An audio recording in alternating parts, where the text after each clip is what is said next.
Have you ever noticed how some people seem to have an almost supernatural control over the environment around them without saying a word? They don't shout, they don't beg, they simply withdraw. And suddenly everything changes, the energy shifts. People start to question, to chase after, to feel. Now imagine if you did the same. If you stopped reacting immediately to everything. If you chose silence instead of the automatic response, retreat instead of explosion. What do you think would happen? That's where the point lies. When you stop being always available emotionally, physically, psychologically, the world around you goes into crisis because people are used to controlling you through your reactions, through your impulses, through your predictability. But the day you choose to withdraw, the game changes. And those who thought they knew, you realize they know absolutely nothing about you. Carl Jung said, "Everything that irritates us about others can lead us to a better understanding of ourselves." Now, think about this. When you become inaccessible, who really gets desperate? Who gets irritated? Who tries to provoke you just to elicit some emotion back? This reveals more about the other than about you, and it mainly reveals how much you are still being manipulated without realizing it. You keep giving yourself to please, to maintain peace, to not lose people who deep down were never really with you. And with every forced yes, every immediate response, every emotional reaction, you give away a piece of your energy. And at the end of the day, what's left?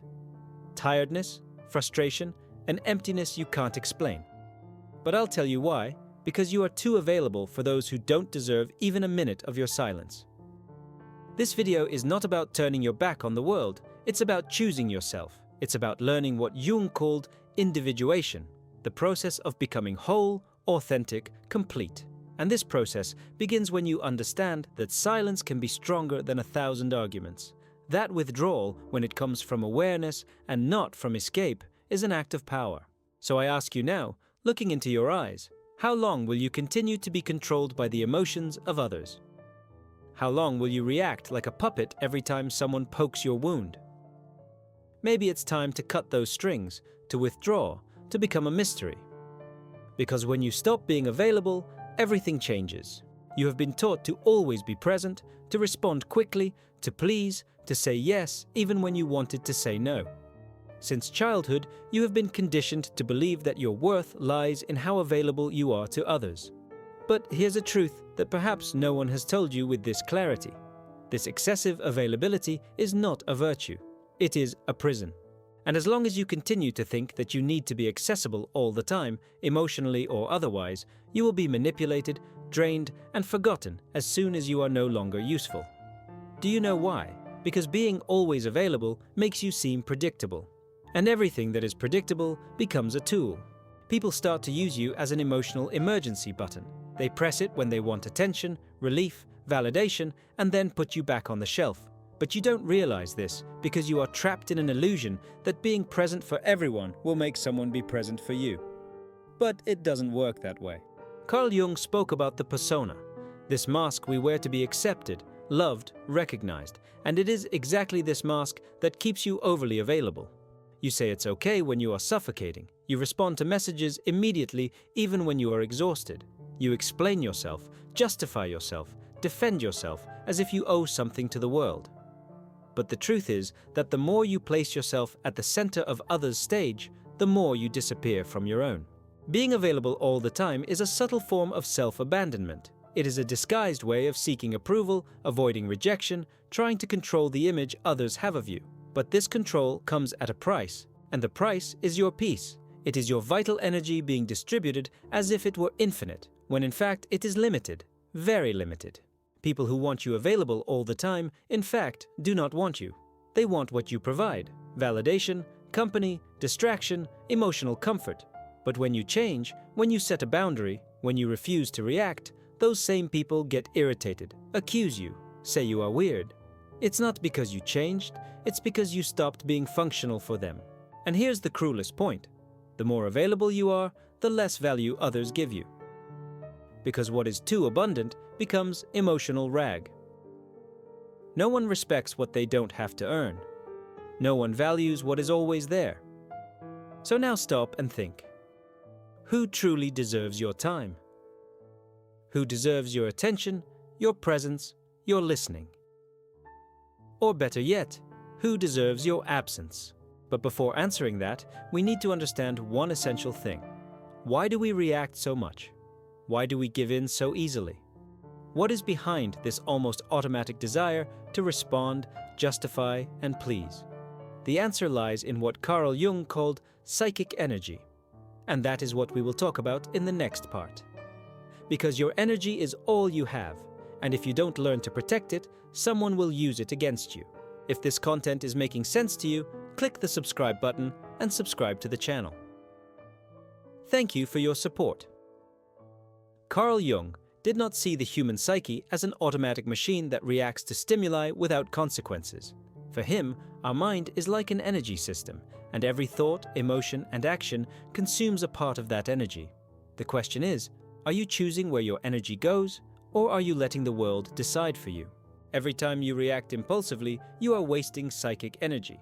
When you defend yourself against a criticism that didn't even deserve attention, when you respond to a provocation just to prove you are right, when you engage in useless discussions, when you try to please those who do not value you, you are spending your inner strength on what does not nourish you. And Jung was clear. That which you resist persists. The more you react, the more you bind yourself. People who live emotionally drained are not weak, they are misdirected. And do you know what happens to someone who lives exhausted? They become vulnerable. And when you are vulnerable, you become easy prey. Manipulative, opportunistic, and emotionally needy people can sense this. They notice that you do not know how to guard your energy, that you react to everything, that you're always trying to solve the world, and they take advantage of it. Jung said that a healthy psyche is one that knows how to keep energy within the system. This means knowing how to say no without guilt, knowing how to remain silent without feeling cowardly, knowing how to observe before acting. Because true power is not in reacting, it is in choosing when and how to act. And this is only possible when you know yourself well enough to recognize your own impulses. How many times have you lost sleep over an unresolved conversation? How many times have you spent hours ruminating on what you should have said, or trying to understand why someone treated you poorly? This is energy being drained without return. You are keeping alive ghosts that should have died long ago, and feeding dynamics that only exist because you insist on responding. Psychic energy is like a force field. When well guarded, it creates presence. You enter a room and command respect without saying a word. But when poorly managed, you become invisible, reactive, fragile, and the world has no mercy for those who give in easily. Therefore, start observing your own triggers. What makes you react automatically? What makes you lose your center? These are the exact points where your energy escapes, and that is where you need to work. Not to become cold or indifferent, but to be selective, to be sovereign over yourself. And here comes one of Jung's greatest revelations. When you conserve your energy, you break the projections that others place upon you. And that bothers a lot because now we are entering a dark territory, that of silent manipulation.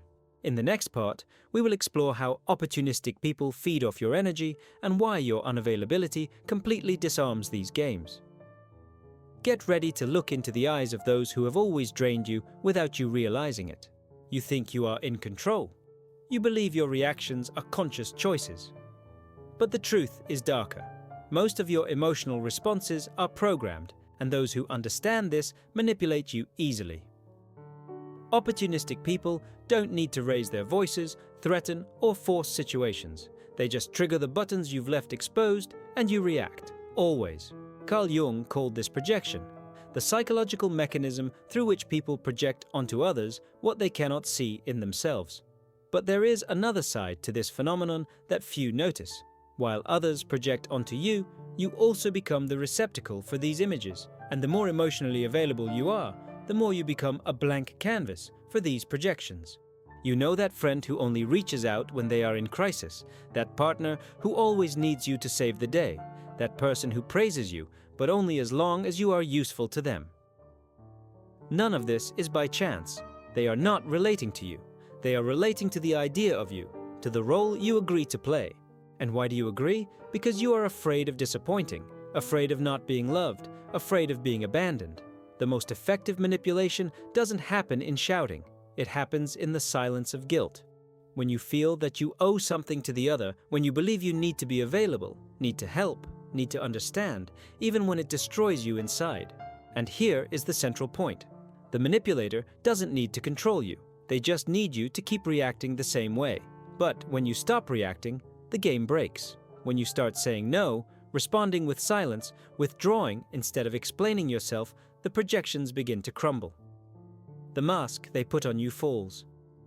And this leaves people unsettled because they no longer know who you are.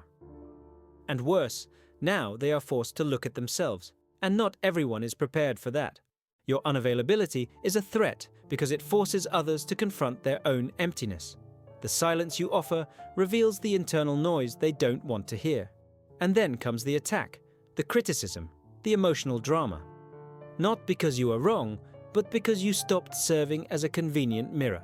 Jung said, "We do not become enlightened by imagining figures of light, but by making the darkness conscious." When you withdraw, when you stop feeding the cycle, the other's shadow begins to emerge. And this is unbearable for those who have always used you as an escape. But what about you? Are you ready to deal with the discomfort of being misunderstood, rejected, or even attacked for protecting yourself? Are you ready to endure the silence that comes after the rupture? Because it is precisely in that silence that a new kind of power is born.